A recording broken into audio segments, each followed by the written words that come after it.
Fantastic steal by the tough shells. They're trying to kill each other. They're trying to kill each other. They're trying to kill each other. No, they're not. Let's go!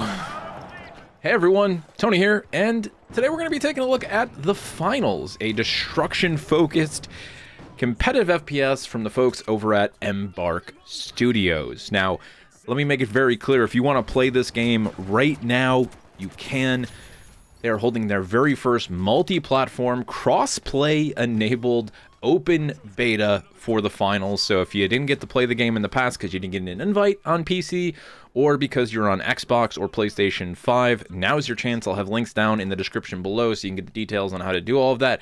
Grab a couple friends, hop in, and see what the finals is all about. If you want to stick around and see what I have to hear, see what I have to say about it, the short of it will be that I think this game is fucking fantastic. I've had the good fortune of participating in their closed alpha as well as the last two closed betas, and this open beta has further refined the experience, honed the game modes, and the destruction, which lies at the core of the chaos that makes this game so much fun to play, is just as good as it's ever been. We're going to talk about all of that today, my experience with the game over what is now, I think, well over 50 hours across all of the betas.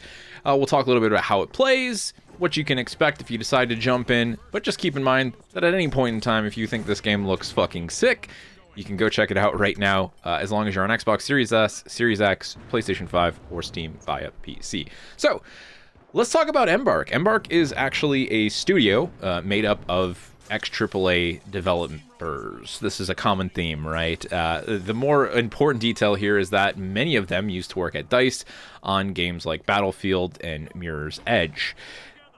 I think it was quite a long time ago now, maybe going back like over 6 years, but Embark did actually release a small sort of like concept for one of their first projects. It was a third-person sort of large-scale shooter, which would end up becoming a Arc Raiders, which is currently in development. They held their first alpha test a few months ago. That game has changed quite a bit throughout its development cycle. But while that was all happening, a small group of developers within Embark were having some fun and started messing around with a little side project. They then realized they had something kind of fun. They let the rest of the development team take a gander at it, and suddenly, they realized that this was something they could consider chasing. Who knows how much time passes after that? I'm not entirely sure, but sometime after that, the finals is born. It begins proper development at the studio. They push it into its first closed alpha. That's the time that we see it as a public anyway, after its initial reveal, showing off this incredible destruction system. And now it's here, and we can play it. Now, one of the things they talked about in those early days was the way that they've sort of evolved destruction within the game compared to something like Battlefield. This is the first game, as far as I know, to use entirely server-side destruction. So in a game like Battlefield, they're using a combination of server-side and client-side.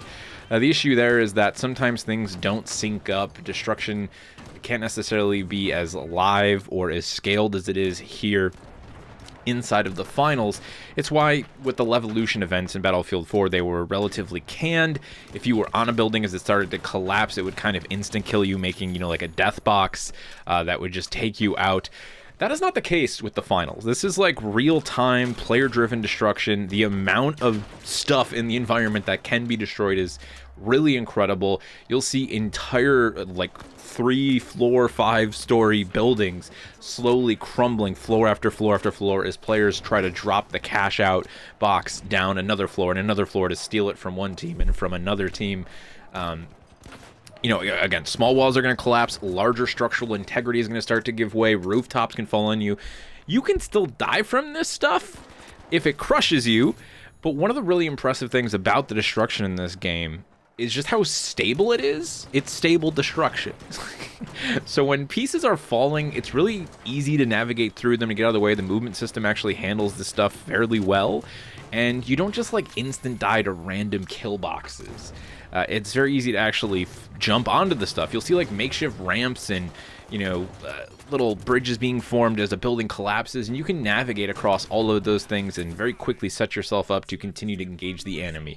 This, to me, is really at the core of what I love about this game and why it's so fucking fun to play, is that the level that you're standing in, just like a sort of bog standard, you know, 4 or 5 story building, is its own crazy little firefight zone. As things collapse, the building shifts, and suddenly there's totally different lines of sight and flanks. And that stuff is really fresh each and every time you play the game, because the buildings never really collapse in exactly the same way each time they're destroyed by the players. And the ways in which the buildings get destroyed by the players obviously can alter when things collapse and how things collapse. It is just really impressive. I could go on about the destruction system here, but there's a lot of other cool stuff happening in this game, and we haven't even really talked about the core gameplay loop just yet. So why don't we go ahead and get into that. Now, this game uses sort of a custom class system in that classes aren't like super heavily defined. This isn't a hero shooter. Instead, we have body types. So almost similar to Brink. Each body type has a selection of weapons, key abilities, and even some equipment that only they can use. The body types themselves, though, also have different health values and different movement speed, as well as the fact that they're actually different sizes. So one really funny thing about playing the heavy is you can't fit through small vent crawl spaces like the medium or the light could. But you have more HP. You get to wield big LMGs and carry around an RPG-7. You are a bigger target, but you've got some more health, so sometimes you can soak up damage on the front line for your team. And the same can be said of the light, the polar opposite. You're very squishy, but you're incredibly fast. You can 80 strafe the shit out of people. You tend to get like nasty high rate of fire weapons like the Mach 11. There's also a sniper option in there for those of you who want to do some snippety sniping. And the medium class, you know, kind of sits in the middle, more well-rounded. It also has a healing gun, so it can focus heavily on support. As far as gadget goes, this game ranges everything from gas mines to goo grenades to zip lines and grappling hooks to anti-grenade items. There's even turret emplacements you can put down. There's a really wide breadth of ways in which you'll be able to unlock these items and then use them to make interesting loadouts and kits that work for you, that work as part of a team composition, however you decide to go about it.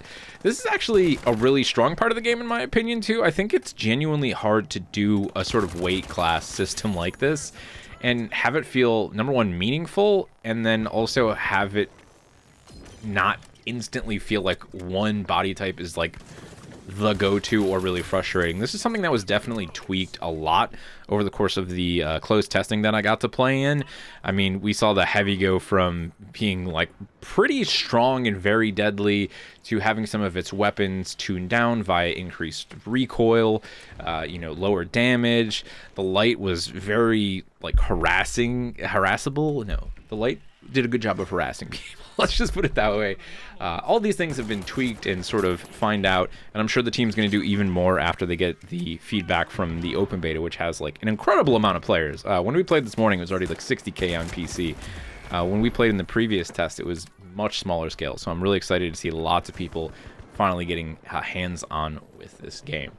Now, as far as game modes go and like sort of what you're doing inside of the finals, you could say it's a competitive game in that it is PvP and you're constantly competing with other players, but it's not like hyper competitive focus. That's not the core nature of the finals. I think the team has very much gone for fun factor here first and foremost. There's just a lot of really interesting design decisions that I think are more about building a gameplay loop, an objective loop around the destruction system. They're not so much concerned with like absolute purity. At the same time, though, you don't have like a really convoluted weapon customization system here. There's not a million fucking attachments for every gun. Guns are unlocked. They're kind of in their fixed kits. Yeah, there's cosmetics and things for them, but when I have a SCAR with a hollow sight on it, that's the gun. There's no like upgrading or attaching it. Some people might hate that. I personally like the old style of like, hey, here's a gun, here's how we design it, here's how it plays. You don't have to tweak it and watch 15 million YouTube videos to find the meta attachments, and then everything else is useless anyway. So while there is some, you know, I guess you could call it purity in the game's design, I just think it's for the purpose of making sure that the experience revolves around the actual interaction with the objectives and the player versus player stuff, and, you know, driving that destruction-based chaos, if you will. So, there are two sort of social modes available in the game right now. We just got a new one with this open beta's launch called Bank It. But the one that is most like the sort of modes that we played in the earlier tests is it's based on Cash Out. It's called Quick Cash. This is sort of the social version of Cash Out, which is now exclusively in the tourney playlist. So the way Quick Cash works is there are 3 teams of 3. You spawn on a map. There are going to be 2 drop boxes, if you will, 2 cash outs, and 1 vault. Your objective as your team is to get to that vault, unlock the vault. There's a little bit of like a time thing that happens, at which point you can pick it up and carry it to one of those cash outs. You're going to deposit it into the cash out, and then it's going to start slowly draining the money into the cash out, like essentially pushing the box. You'll actually see the vault box physically moving into the cash out. Once it gets to the end, whoever had control of the vault at that point in time gets all of that money. So once you deposit it, even if it was your team that put it in the cash out and even acquired the vault, another team can still steal it at the very last second even, and then get that money. You are essentially playing hot potato once you get to that phase of the game. Now, in the case of Quick Cash, you are just looking to get 20k. Each vault is worth 10k, so you're essentially trying to get 2 vaults cashed out before the other 2 teams. Now, I mentioned being able to carry this vault around. This is actually a pretty big part of this game's design ideology, design concepts, whatever the fuck you want to call them. Overcomplicating things here. In that you can pick up the vault. You can pick up various barrel types in the environment. Some are explosive, some have gas, some are goo-based, which allows you to form temporary barricades, which can be burned through if need be. You can also pick up your teammates. They turn into mini figurines when they die. Well, they're kind of like large-scale figurines. You can pick them up and carry them with you to res them somewhere safe if you need to. You could also just choose to stay alive and allow your team to make use of respawns. In Quick Cash, there are infinite respawn tokens, so as long as one of you is alive, once their respawn timer goes up, they can spawn back in and get back in the fight. So there's often tactics around that, whether or not someone should just spawn back in or they can get rezzed. Etc., etc. Beyond just being able to pick things up, a lot of objects in the environment they're actually physics-based. They can be moved around, knocked over, pushed into things. You could even throw the vault itself into people to do damage.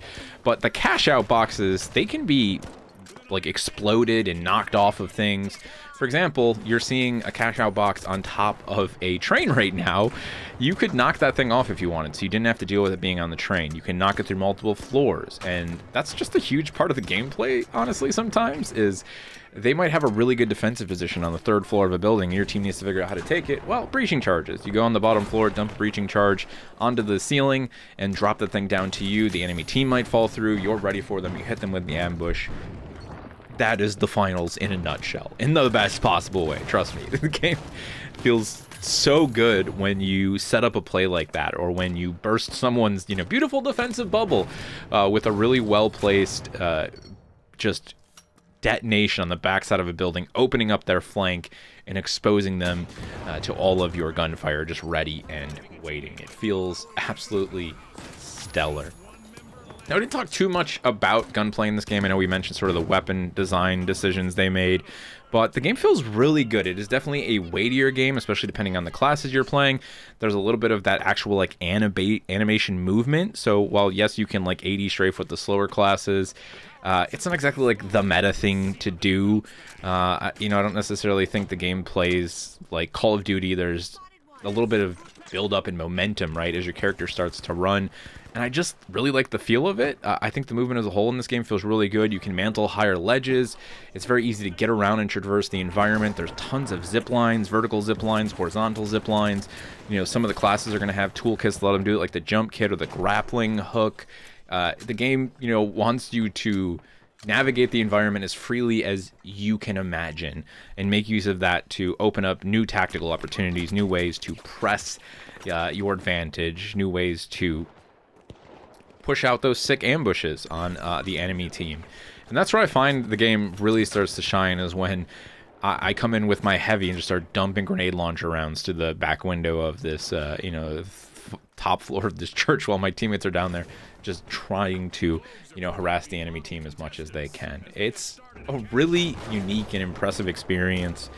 There are some other modes available, like I said, Bank It, as well as the tourney-based modes, but honestly, check those out for yourself. Like I said, it's open beta. Anyone can play it. Grab 2 other friends, get some squads going together, and see what the final has to offer, man. I think there's a chance that this is like the next thing for me anyway. I already adore the time that I spent with this game and the other betas.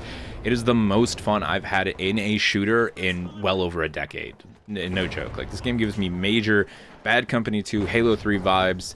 The amount of fun that I have playing with friends is just on another level. The moment I found out that this open beta was coming back, and it was like, oh, it's coming out tomorrow, I was like, all right, well, that's it. I don't need anything else to play.